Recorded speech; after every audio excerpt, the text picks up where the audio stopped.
Pemirsa, Bribka Rohmat, sopir kendaraan taktis Brimob, dijatuhi hukuman demosi 7 tahun usai menjalani sidang Komisi Kode Etik Profesi atas kasus meninggalnya pengemudi ojek online Afan Kurniawan.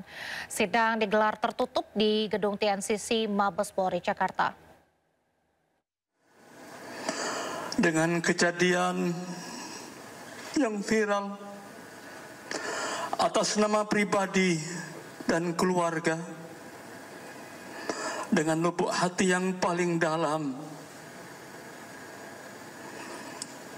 kami mohon kepada orang tua almarhum Afan Kurniawan dapat membukakan maaf karena kejadian tersebut. Saya sebagai Bayangkara Brimob, Bayangkara Polri hanya menjalankan tugas perintah pimpinan, bukan kemauan diri sendiri. Ratusan buruh berkumpul di kawasan Patung Kuda Jakarta Pusat Kamis siang. Massa buruh menuntut reformasi pajak dan meminta negara memotong upah pejabat sebesar 50%. Ratusan buruh dari Aliansi Gerakan Buruh Bersama Rakyat berdatangan untuk menggelar unjuk rasa di kawasan Patung Kuda Jakarta. Mereka mulai berkumpul sekitar pukul 13.00 Kamis siang. Para buruh tiba dengan membawa beragam atribut serba merah seperti bendera hingga spanduk. Sejumlah tuntutan disampaikan seperti reformasi pajak dan meminta negara memotong upah pejabat sebesar 50%. Menuntut kepada pemerintah terkait dengan penurunan pajak, lalu juga mengkritisi tentang arogansi pejabat ataupun dari aparat yang melakukan represivitas atau pembungkaman hak berdemokrasi atau menyampaikan pendapat. Lalu juga berkaitan dengan tuntutan masyarakat, yaitu supaya menangkap para koruptor yang sampai dengan saat ini justru semakin banyak. Akibat unjuk rasa ini, sejumlah jalan di kawasan Patung Kuda Jakarta Pusat ditutup, sementara aparat kepolisian melakukan rekayasa lalu lintas. Dari Jakarta, tim Liputan iNews melaporkan. Ya, pemirsa, informasi tadi terkait artis sekaligus anggota DPR nonaktif Uya Kuya mengajukan restoratif justice kepada salah satu pelaku penjarahan rumahnya. Tak hanya Uya, anggota DPR nonaktif lainnya Ahmad Syahroni juga menjadi korban penjarahan. Namun jam tangan mewah yang sempat dijarah warga dari kediamannya di Tanjung Priok, Jakarta Utara akhirnya dikembalikan. Jam tangan mewah milik mantan Wakil Ketua Komisi 3 DPR RI Ahmad Syahroni yang sebelumnya dijarah akhirnya dikembalikan. Proses pengembalian dilakukan secara mediasi di kediaman orang tua remaja yang diduga mengambil jam tangan mewah itu. Dalam kesempatan itu, Ketua RT dan Ketua RW setempat mendatangi kediaman orang tua remaja tersebut. Tahuan ini part nomornya, dan ada sertifikatnya. Pasti kalau itu. Saya juga udah bilang sama dia Pak Imaudin, Kak, ini jam bukan hak kita. Bapaknya juga udah ngomong, kita pulangin ya. Abi udah ketemu Pak RW. Dari pertemuan itu, pihak keluarga bersedia menyerahkan kembali barang berharga milik Syahroni yang ditaksir bernilai 11 miliar rupiah. Ibu dari remaja yang mengambil jam tangan itu merasa barang belasan miliar itu bukanlah haknya.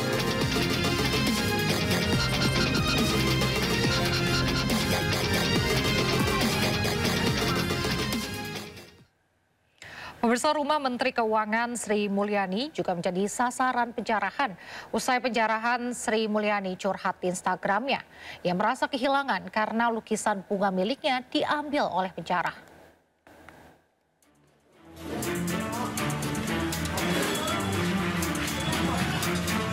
Penjarahan yang terjadi di rumah pribadinya di Jalan Mandar, Bintaro, Minggu dini hari membuat bekas luka mendalam bagi Menteri Keuangan Sri Mulyani Indrawati.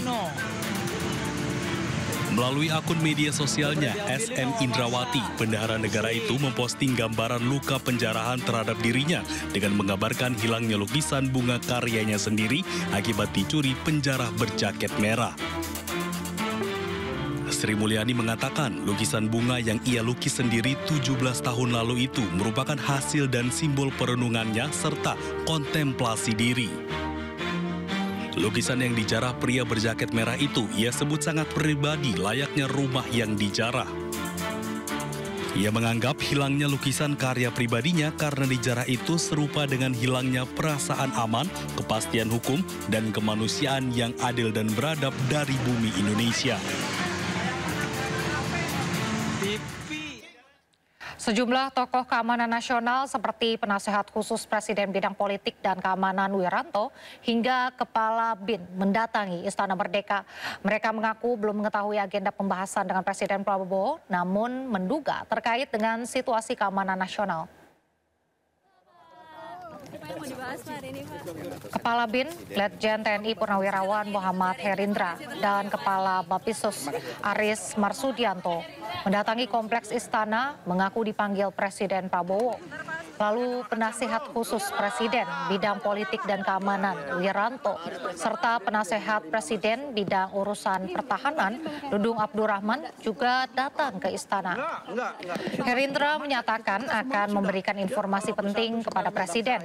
Sementara Aris Marsudianto memastikan situasi nasional saat ini dalam kondisi aman dan juga terkendali. Sedangkan Wiranto menyebut Presiden sangat memperhatikan dan responsif dengan apa yang diinginkan rakyat. Ya belum tahu ya, saya memang Presiden. Pak, membahas kondisi hari ini berarti Pak pasca kerucuhan. Ada informasi yang harus disampaikan kepada Presiden. Yang diundang Informasi soal dalam kericuhan Pak. Nanti akan Pak ada pasti juga ya. Bapak, tapi situasi di Indonesia udah aman belum sih Pak pasca demo besar? Insya Allah aman. Karena kayak dari intelijen gitu Pak. Berarti udah ada dalam-dalamnya Pak? Itu udah. Pokoknya lah sebagian apa yang diminta oleh para pendemo, oleh masyarakat, ya, tentu selalu didengar oleh Presiden ya. Dan Presiden juga tentu sedapat mungkin telah mendengarkan itu, kemudian memenuhi apa yang diminta, tentunya tidak serentak ya, semua dipenuhi. Ya, semua permintaan dipenuhi kan juga repot ya, oleh karena itu tentu kita nyerahkan saja kepada Presiden yang saya tahu beliau sangat memperhatikan, sangat mendengarkan, dan responsif ya. Kementerian Keuangan tengah mengkaji perubahan mekanisme pembagian pajak penghasilan atau PPh pasal 21. Kajian tersebut dilakukan sebagai upaya pemerataan penerimaan pajak antar daerah. Kementerian Keuangan tengah mengkaji perubahan mekanisme pembagian pajak penghasilan atau PPh pasal 21. Jika selama ini hasil pajak dibagikan berdasarkan lokasi pemungut, ke depan pembagiannya berpotensi menyesuaikan dengan domisili karyawan.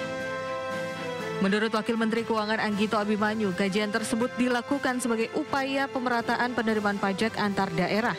Anggito menilai mekanisme lama dianggap belum mencerminkan keadilan karena daerah asal karyawan tidak mendapat porsi langsung dari kontribusi pajak warganya. Sementara itu untuk PPh, badan mekanisme pembagian tetap mengikuti lokasi pemungut tanpa memperhitungkan domisili perusahaan atau karyawan.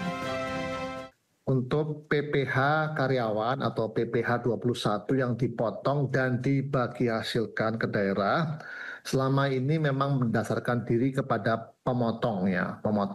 Nah, kami sekarang saat ini sedang melakukan exercise untuk melakukan bagi hasil berdasarkan domisili dari karyawan bersangkutan. Nah, ini mudah-mudahan akan menjadi lebih adil. Saat ini dana bagi hasil PPh 21 dialokasikan sebesar 20% untuk pemerintah daerah dan 80% untuk pemerintah pusat. Dari porsi daerah, 8% disalurkan ke provinsi dan 12% ke kabupaten kota. Dana bagi hasil kabupaten kota dibagi lagi, yakni 8,4% untuk kabupaten kota tempat wajib pajak terdaftar dan 3,6% dibagikan merata ke seluruh kabupaten kota dalam provinsi terkait.